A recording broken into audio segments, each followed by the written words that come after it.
Title: Give What Love You Can Give and Take What Love You Deserve. Written by Ari. Sabito, Makomo, Giyuu, and you were gathered together for the first time in what felt like ages, tasked with training the rather weaker and less experienced layer of the corps. But while your students were resting, after being mercilessly defeated by Sabito in a battle to gauge their ability levels, Giyuu had approached you, asking you if you wanted to spar, which surprised Sabito and Makomo. You said you needed more help honing your ice breathing technique, right? We can do that right now if you want, Giyuu said, rubbing the backside of his neck. Something about the sight looked off to Sabito, yet he couldn't point out exactly why. Yes, please. You excitedly jumped around before you felt around your hip for your Nichiren blade, only to realize your scabbard wasn't even there. Oh wait, my sword. And we haven't helped the others bandage up yet. Give me a second to get ready, okay? Your friends watch as you go bounding for the spot where all your students were resting. You find your sword among the mix of spears you had brought along with you from the headquarters and proceed to go around helping those who had some pretty bad injuries. Sabito turns to Giyuu with a raised brow. You don't usually offer first, he said skeptically, trying to read Giyuu's expression. Normally, I do the offering. Yes, but you just end up beating her up, so she asked me. Bakumo sighs. But I'm not that good at sparring either. So we ask Giyuu, and he fights while I observe. Time spent training is time spent making sure you live longer. Giyuu answered plainly before he turned to you. Sabito's eyes widened marginally and Makomo's mouth formed a small O. As they watched Giyuu smile softly at you from across the yard, you were giving encouraging words to your student lying on the ground. And it'll be a good lesson for them to see what a pillar should be like. Sabito and Makomo shared a look as Giyuu left to get extra bandages from Urokodaki's hut per your request. Sure, Giyuu smiled, especially when he was with three of his closest friends. But that smile was far too loving to be meant one for a friend or a family, or one you give out of admiration. It was almost like, when was the last time we all spent time together? Excluding mission and pillar meetings, I mean. Sabito had asked in a low voice to Makomo as he sent a small wave your way when you beckoned them to come closer. You frowned at them before being approached by another slayer asking for help on something. I think Makomo's voice was light as a feather, but seemingly even softer right now in case prying ears happened to listen on in the conversation. After the pillar meeting, where YN was appointed Winter Pillar, we went out to eat after to celebrate. Sabito and Makomo still themselves when they see you come closer and closer, until finally throwing yourself at your friends, enveloping them into a tight group hug. It was a thing you did ever since you first met as kids and even after being pillars. You tackled them no matter how much anyone was hurt, which more so often than not caused all of you to topple over and you'd just lie on the ground for a good few minutes until Sabito, or Giyuu, would be able to get up and drag you back to your feet. You know you guys can just stay away from everyone, right? You pulled away, eyes sparkling. You then pouted at Sabito as he gave your head a few pats, almost flaunting the height difference between you both that had grown over the years. Actually, no. You were sure that was what he was doing when he smirked at your expression, the scar stretching at the side of his face making him appear even meaner. You pointed an accusing finger at him, especially you. I know you beat the hell out of them, but you need to talk to them too, you know? Don't just kick their asses. Sabito glances at the students behind you and how they seem to cower and shrivel away as his eyes meet theirs. And his grin broadened. I don't think they want to talk to me anyway. Better leave me as a discipline officer and you and Makomo can be the teachers. People like you two are the best anyway. Makomo smiled as she watched you and Sabito bantered. The four of you have come so far, and yet you were all the same idiots in bodies of children forced to grow up far too early. Still, all a little bit childish at heart. Chip at some edges, but that only lets someone else complete the parts where you ended. But as Makomo saw Giyuu coming up from the corner of her eye, she was reminded of the look on his face earlier as he smiled at you. And suddenly, she felt like the friendship you all had was about to take a big shift into another direction. Seeming to sense the male's arrival, you turn around, prematurely cutting your argument with Sabito about the importance of height when battling a demon. The purple-eyed male blinked owlishly as your head whipped back so quickly he was worried for a second you got a whiplash. But also, he wasn't used to you cutting off a conversation midway. Ah, Giyuu! Thanks. You smiled at the water pillar, and Sabito and Makomo couldn't help but watch Giyu's expression closely after the conversation earlier. There was that smile again, but you don't seem to notice anything wrong with it. Sorry for the hassle. I'll take over from here. You made the move to grab the bandages from him, your hands brushing against his. The moment your hands touched, Giyu froze and pulled back. Giyu stared at his hands with a confused expression, and Sabito gaped, not missing the tinge of red in his friend's cheeks before the black-haired male hurriedly turned around. On the second thought, don't worry about it, Giyu said, his back still facing the three of you. You get some rest before we train. I'll bandage them up. And without waiting a second for anyone to respond, Giyu sped away to the hurt students. You all stood quietly for half a minute after he left. Sabito almost couldn't believe it, but he knew his eyes wouldn't deceive him. His best friend had shown more color in his face in those few seconds with you than he had in all your childhood years combined. Makomo was watching you, her eyes bright because although your back was still slightly turned away from them, she could clearly see how red your ears were. Her smile only widened as she started bouncing on the balls of her feet, trying to lean closer to get a look at your face. She was able to make out your wide eyes, slightly parted lips, and the red tint of your cheeks. Hey, Makomo started, and you jumped, clearing your throat and trying to get your bearings together in the few seconds they still couldn't see you. You turned around with a bright smile at your childhood friends. They made a mental note on how lopsided it was. Are you okay? You seemed a little lost there for a moment. Nothing, And then you stopped talking. You practically stared at her and Sabito in turn with a lost look on your face, and they stared back just as confused. Before your face erupted into a dark shade of red, Sabito and Makomo were both painfully reminded of Giyu's howdy. It's it's nothing. I should go help and then we'll yeah. See you later. Bye. And then you turn around and sped to Giyu's direction. Sabito and Makomo watch as you grab a couple of bandage lying down beside Giyu and proceed to help someone. Not one of you exchanging words or a single glance. Sabito turned to Makomo with a funny smile on his face, a cross between amused and bewildered, pointing a thumb in your direction. That just happened, right? Please tell me I wasn't imagining things, he said, eyes wide and smile frozen in place. I'm not going crazy imagining Giyu blushing and Bayan stuttering. You saw that too. Makomo merely laughed as a reply and Sabito relished the wonderful feeling of validation. He turned back to the both of you as he finished treating the students, his eyes shimmering at the idea that the two of his closest friends had fallen in love. Gio had risen first and asked you if you were ready. You couldn't look at him straight, opting to look at anywhere else but him. Sabito noticed that Gio was frowning, before the look shifted to something akin to hurt as you turned around, saying you needed to check on something one last time before speeding off to Urokodaki's hut. The hurt look then turned to confusion before he seemed to shrug it off and walk to the center of the training grounds. And that was when Sabito realized the flaw in his earlier assumptions. It was surprise after surprise today as he turned back to Makomo. His mouth opening to ask something he was already praying wasn't true. Oh, you were in love, all right, but I don't think they know, was Makomo's calm words, already knowing what he was going to say. Not even turning to look at him as she picked the daisies scattered about. She started to weave it into a flower crown. Sabito closed his eyes in apparent pain, which wasn't too far off as he felt the back of his head start to hurt.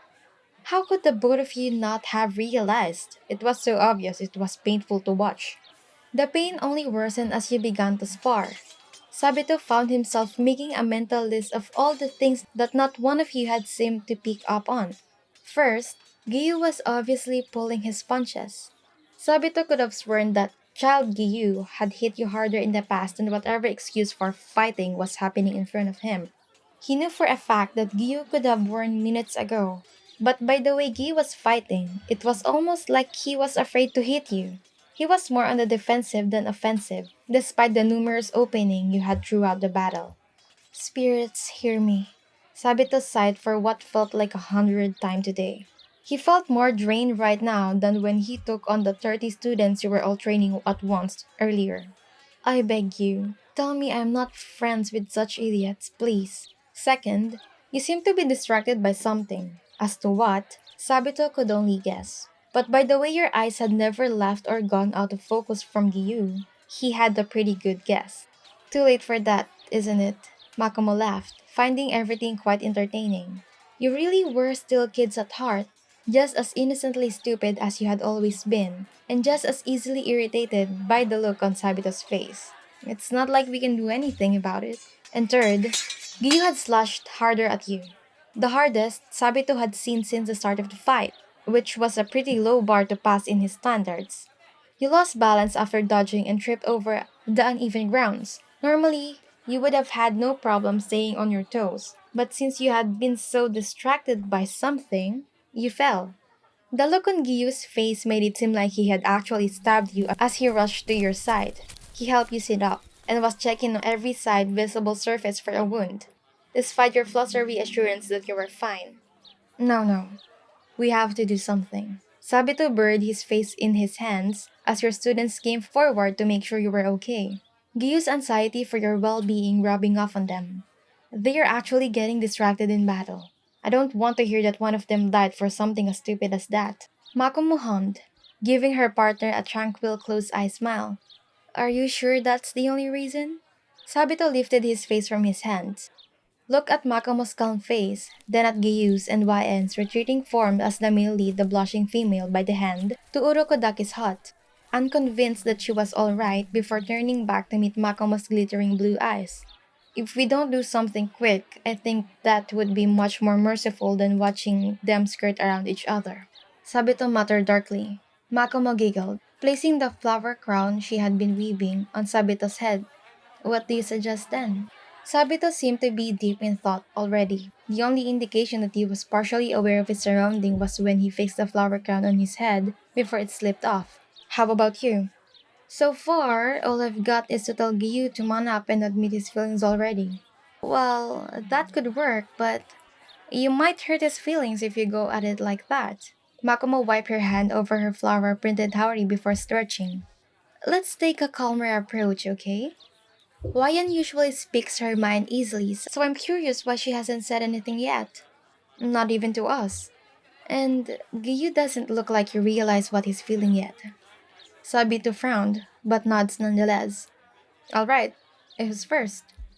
The original plan was to just chat with the water pillar to try to make him slowly realize what he was feeling. But when they walked up to him as he was gathering firewood, Sabito saw Giyuu and all he could think about was smacking the backside of his head. Giyuu, Sabito started, voice stern and serious. And Makomo knew this wasn't going to go as planned. We need to talk. Giyuu looked at him, to Makomo, who only gave him a sheepish smile. And back to Sabito, his eyes wide as an owl's. Is there something wrong? He asked tentatively. His cheeks started stinging at the mere memory of being slapped when they were kids and he wasn't too keen on reliving that memory. You like YN. Sabito didn't mean to make it sound like a statement. More than a question, but he thought it was better to go at it straightforward. Giyuu seemed to take a few seconds to process the words, but when he did, he dropped the firewood in his arms. His face burned through a thousand shades of red, but the wide-eyed shocked expression on his face remained frozen the whole time. And then he dropped, like a sack of potatoes, out cold. Okay, so maybe being straightforward wasn't the way to go. Giyuu woke up lying down on the ground, his head cushioned by Makomo's lap as she fanned him with a paper fan. He turned his head to the side and found Sabito, a listening distance away.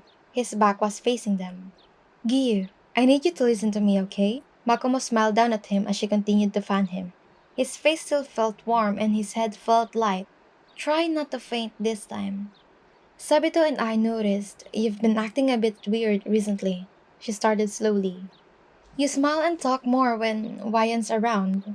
You go out of your way to do things for her or spend more time with her. You were a lot softer with her, even more than we were kids. Is it alright for us to assume you have feelings for her?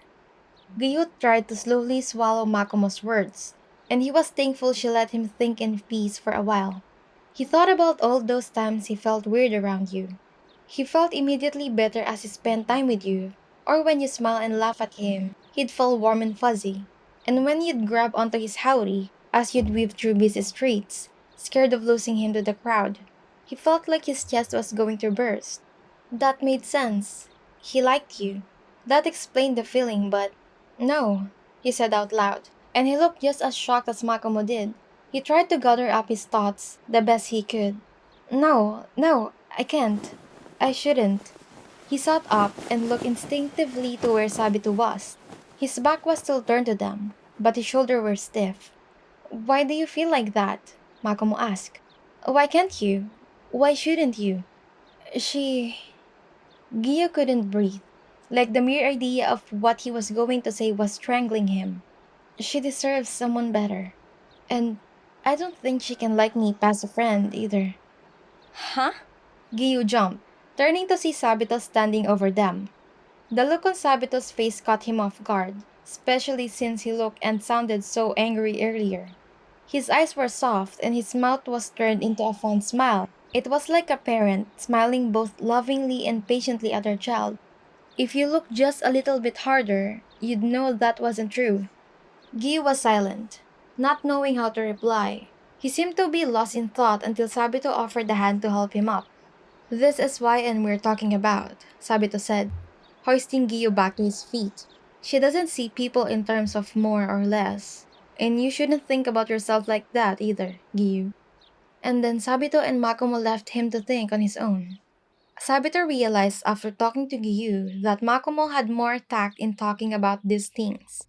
So he decided to mostly leave it to her.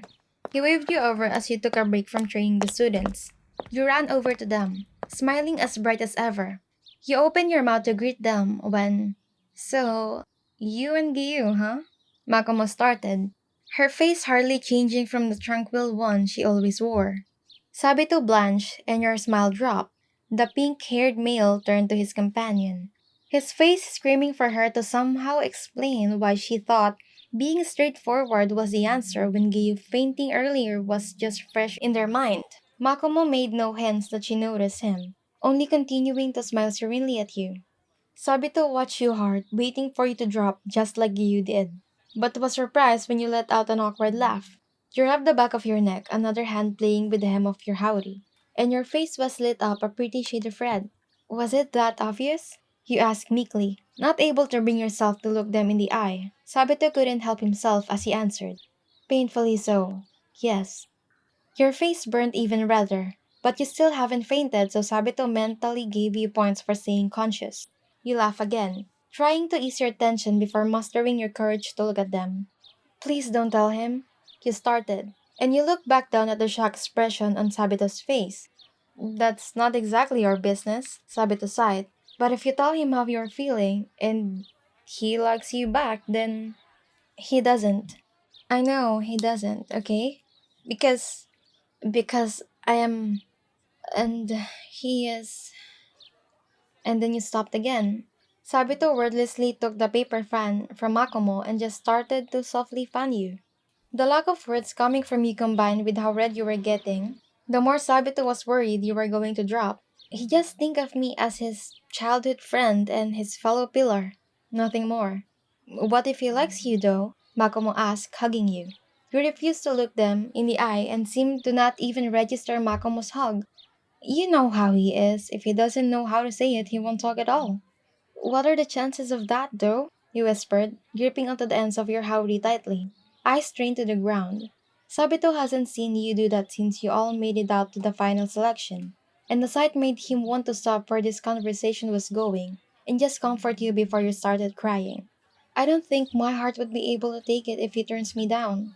I don't I don't just lose the possibility of being in a relationship with him. I'm scared I lose one of my closest friends too. Makomo hugged you tighter as you tried to suppress the tears threatening to fall. Sabito placed a comforting hand on your head, and that was the final straw as the tears spilled from your eyes. You really think our friendship is that fragile, you idiot? Sabito asked sternly, but the smile on his face was anything but as he gave your head a good few pats. Trust us on this one. Giyu's not the type of man to throw away years of trust just like that. For the rest of the week, training went smoothly. Sabito would beat them to pulp for encouragement. Makimo would tell them what they were doing wrong and what they were missing. Giyuu taught them skills fitting for their battle styles, and you'd help in exercise and healing. You and Giyuu acted the same, but the fox mask duo were able to mark some differences from before. Whenever you turned away shyly, Giyuu would stare at you with this look of wonderment, like he was seeing you for the first time and he was trying to remember every little detail. And when Giyuu fussed over you after sparring with someone, you'd have this loving look in your eyes that only disappeared once Giyuu caught you staring, and the cycle would repeat. Sabito still looked annoyed at how obvious you two were being, but Makomo softly punched his arm when she caught him ready to charge at the two of you. Just let it go, she said with a laugh. We did what we could. It's up to them now. All right? Sabito merely half in reply, but he knew she was right. You weren't kids anymore. He had to lead by the hand. If you'd survived long enough being this stupid as Demon Slayer, then he could trust you enough to do things at your own pace. It was painful for him, sure, but a training workshop of sorts was able to end anyway, and he wouldn't have to be subjected to more of your skirting around. Your last night staying at Urukodaki's hut, only the four of you were left. The students had slowly made their way out, being called back to the battlefield by their respective crowds. The rest of you were going to be deployed too, leaving at the crack of dawn the next day. But for now, you were enjoying the evening. Just four kids and the master who all brought them up. Urokodaki had brought out a sake bottle.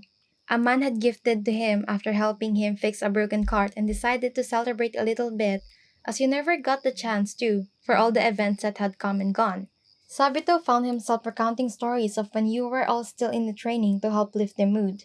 Urukadake chimed in every now and then, and 2 hours into the night, you were all a little red in the face, despite some of you not having more than half a cup due to all the embarrassing memories. Makomo, however, noticed that you were rather quiet, Giyuu even more so. You both still laughed and answered when asked about something, but you only gave stories of your own every now and then, when you were usually more vocal than a pink-haired male. Giyuu seemed to be lost in thought. Alright, that's it for the night. Urokodaki got up from the log he was sitting on and stretched. All of you need to get some sleep. You'll leave immediately at first light. As everyone stands to get to bed, Sabito catches Giyuu turn to you, looking hesitant. Hey, can you come with me for a second? He starts rubbing the back of his neck. He pauses, seeming to think about what to say next. I think I got my Nichiren blade mixed up with some of the spares we brought over here. I need someone to cover for me in case I run into a demon. Sabito's head turned to Makomo so quickly he wondered if something snapped. But that wasn't his concern right now. Her eyes were just as wide, a smile frozen in place. One thought seemed to course through them at the same time. It's happening. I'll go with you then. Before I could finish, Sabito and Makomo grabbed an arm each and dragged Urokodaki to the hut. Makomo pulled the older man inside and Sabito held the sliding doors open enough for his head to peek through. Urokodaki-sensei is probably tired after tonight, Sabito said through the door frame. We're gonna turn in for the night too. You guys be careful out there. Scream for help only when someone is dying. And he shut the doors on you both. You were quiet for a while. Oh, let's go then. You smile at Giyuu and he leads the way to the makeshift training grounds. A sinking feeling had started taking root in your stomach, getting bigger and bigger as you took a step. Giyuu was quiet for most of the trip, only turning to look back ever so often to make sure you were still following. Each time he turned to look at you, you smiled at him and he'd look back to the front without a single word passing between the both of you. As you arrived at the opening to the training area, Giyuu stopped walking and you stopped beside him. He made no move to go to the storehouse much farther away. He just stood there, eyes strained to the ground. Giyuu, what's wrong? You turned to him, appreciating the way the moonlight lit up his profile. He looked otherworldly. Or maybe the sake from earlier was finally settling in. Your katana. I need your opinion on something, he started. You thanked the moon again for being bright enough for you to see his reddened cheeks. And you are the only one I can comfortably ask for help on this. You nod before turning to the nearby branches made for the students when they needed to take a breather. You take the sleeve of his howdy and lead him to sit. If you had turned your face to look at him, then you might have noticed his cheeks burn even more. You sit facing him and wait for him to say something. Imagine there's a person who you enjoy spending time with a lot, and when you're with them, you feel oddly at ease no matter the circumstances. They just have this effect on you where you immediately feel better. He started slowly before the words seemed to come out naturally like flowing water. You not to reassure him you were listening.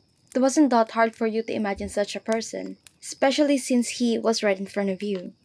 And because they make you feel like that, you do everything to make them know how grateful you are. You want to make them smile all the time because that's what you feel like at just the idea of them.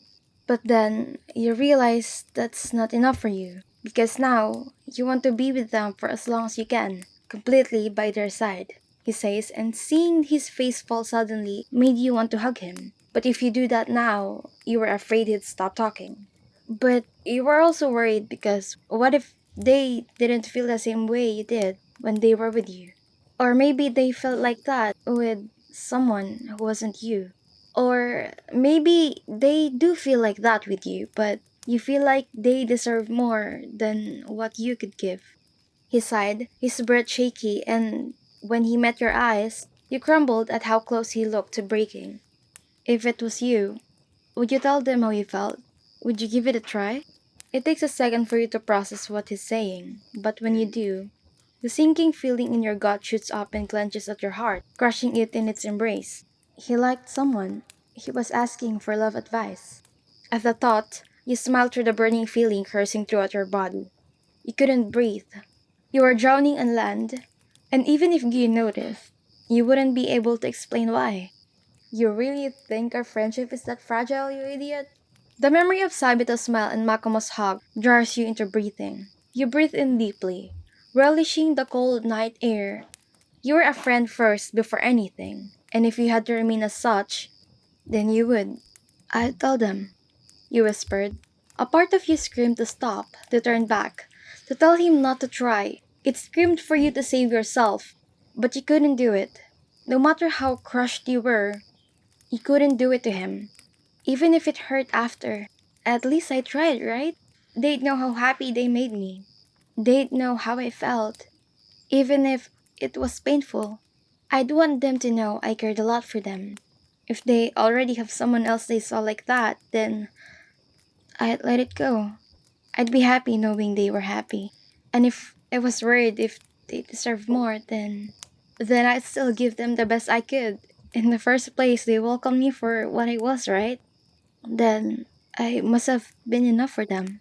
Giyuu nodded at your words, still staring at you. He seemed to be lost in thought, but that only meant you had to keep up the smile for much longer. I see. If ever, I hope you can forgive me for this then. He brushed back his hair with a sigh.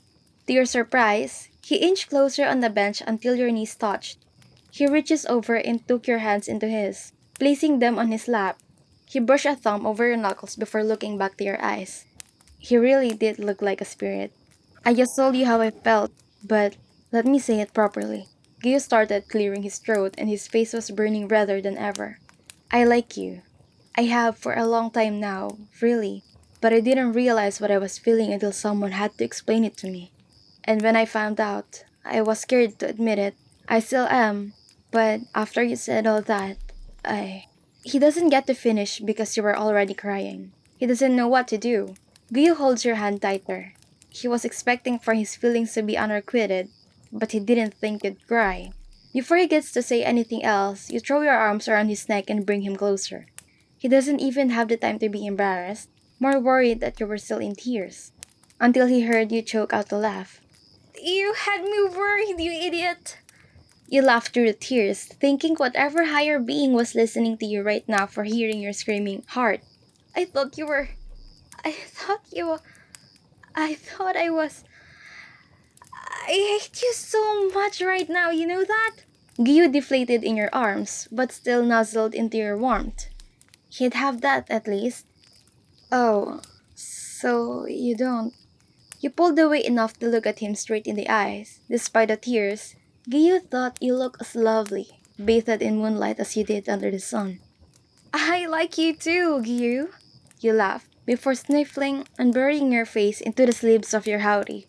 Oh, sorry, this is disgusting. Don't do that. I can see your face. I like it when you smile. Giyuu laughed before prying your hands away from your face and wiping at your tears. The fond look in his eyes made you soft. Why are you crying, though? Was it something I said? Nothing. Just forget about it. You laugh before burying yourself into his chest. Giyuu wrapped his arms around your form, placing his chin on top of your forehead. And Giyuu, what is it? He asked, looking down at you to be met with wet yet loving eyes. You were so worried that I deserved more. You smiled, and Giyuu almost told you to stop smiling if you wanted him to listen properly, but as you buried your face in the crook of his neck, Giyuu heard your words loud and clear, even as you whispered them. But I didn't even think I deserve you. That just makes us a good pair, huh? Yeah.